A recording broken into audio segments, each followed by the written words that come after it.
Alas, I'm back. I've been here just waiting forever. Long time no see. It's been far too long. 7 years ago. What's up, day one? I don't know what the hell I'm doing. Forgive me. I'm back. To share my 6 biggest weight loss mistakes with you. So stick around. Yeah, I said back up, and then we press rewind, yeah. I said boom, bye, bye, if you don't wanna dance. Back out, go and give the boo, go and dance. You know how old people, they tell you when you're young and you get tattoos that you're gonna regret them, and then you're like, no. And you get it. And then you grow up and you regret them. This is one of them. The rose is okay, still needs to be redone, but I really should have worn my hair on this side. Anyway. The 6 biggest mistakes that I made during my weight loss journey. I did put these in order, with one being what I feel like is the biggest mistake that I made. So let's go ahead and jump into it. Number 6, not drinking enough water. Now, this isn't a huge deal. I wasn't like dehydrated throughout my whole weight loss journey, but with the amount of water that I drink now compared to back when I started, I just think if I would have drank more water back then, that I could have avoided overeating in some instances. I could have avoided being maybe dehydrated at some points when I was. Number 5, another mistake I made was taking advice from the wrong people. And that could have been what workouts I should have been doing, what meal plans and diet I should have been on. I let a lot of people's opinions control my weight loss in the beginning because, you know, I'm starting out. I don't know much myself. So everything I did through my own judgment ended up working out the best for me anyway. So trust what you're doing unless you're totally clueless and you really, really want that help from someone else. Make sure you're getting it from someone who's been where you are, who's been through what you're going through and got to where you're trying to get, obviously. So, long story short, don't ask the butcher. Moving on. Number 4.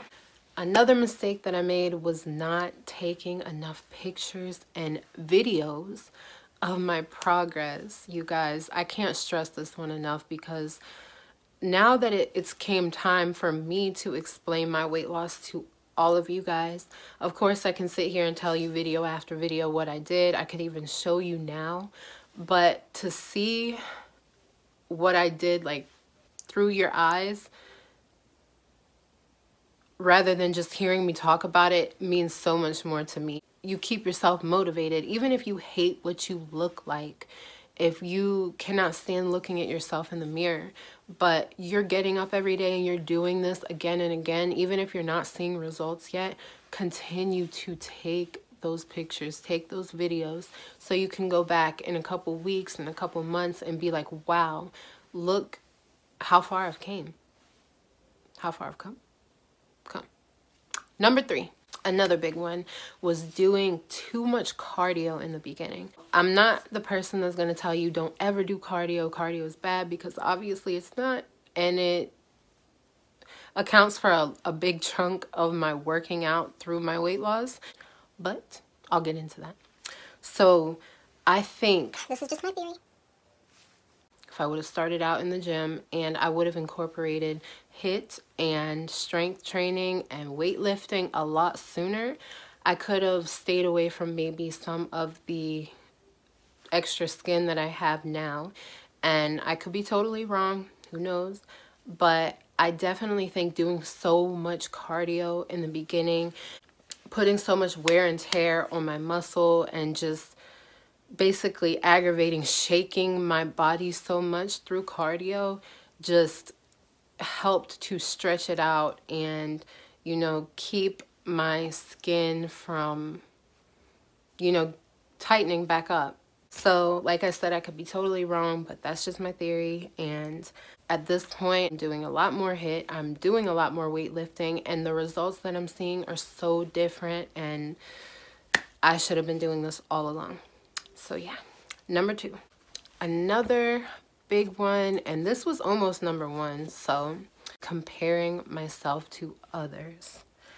And I'm going to continue this one in saying comparing myself to myself. Because I don't know what the hell I'm trying to say. I compare myself at this point in my journey to my pre-pregnancy self, my smallest at 194 self. I think, what am I not doing to get back to that weight?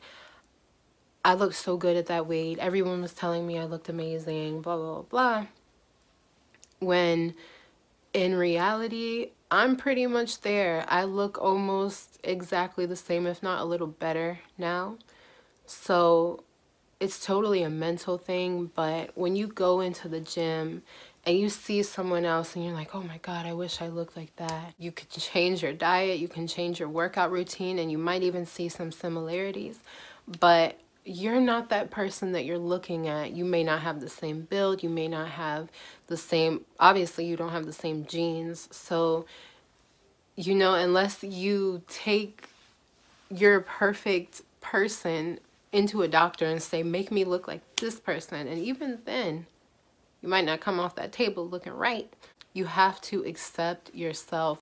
Obviously, there's some things that you can do on your own to change it if you're not happy about your weight, if you're not happy about your lack of muscle, whatever your situation might be, you have to find that love for yourself to be able to change it. And I'm not going to keep on a roll with that. Y'all know what I'm saying. So without further ado, number one, hit that drum roll, please. Thank you. Number one, and the biggest mistake that I made throughout my weight loss journey, was not starting keto sooner. Y'all, this is number one for a reason, and I stress it so bad to you guys. I don't know what I've been doing my entire life. I wish someone would have told me about keto or told me to do it, like a doctor or something, years ago, or the second that I started my weight loss, because I feel like I would have avoided so much that I've went through. Starting keto through the first of this year, I've already lost 20 pounds. How? Sway. How? Okay, maybe I'm exaggerating. Maybe it's more like 17. But still, that's close. And I was at a plateau for so long. I was at a place where I didn't think I could lose any more weight no matter what I did.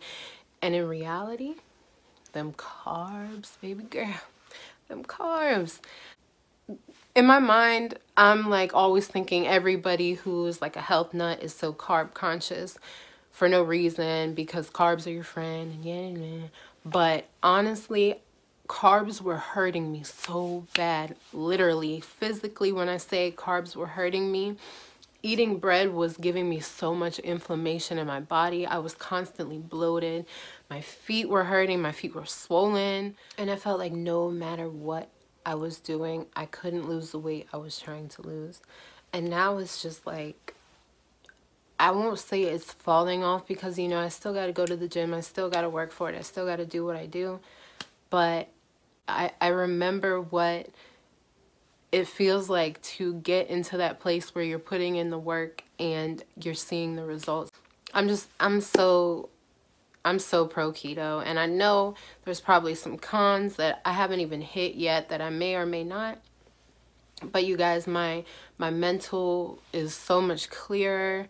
I don't get bloated. I'm getting so much smaller in my midsection, and it's just like, oh, keto. I was so scared in the beginning because it's so much fat. To start out changing your body over into fat burning is scary when you've always stayed away from the fats. But you guys, fat's okay. Fat's okay. A fat butt is okay. We gonna get there. So yeah, that was my, I was gonna say 10. No, that was my 6 biggest mistakes of my weight loss journey, and I'm sure I probably made more than that, but those stuck out to me the most. So you guys, comment below and let me know what your biggest mistakes were through your weight loss. Let me know if you made any of the mistakes that I made. And if you are in the process of going through your weight loss right now and you're making those choices, change them, because you might regret them later. I'm just saying. You guys know I love you, and I will see you in the next video. Bye.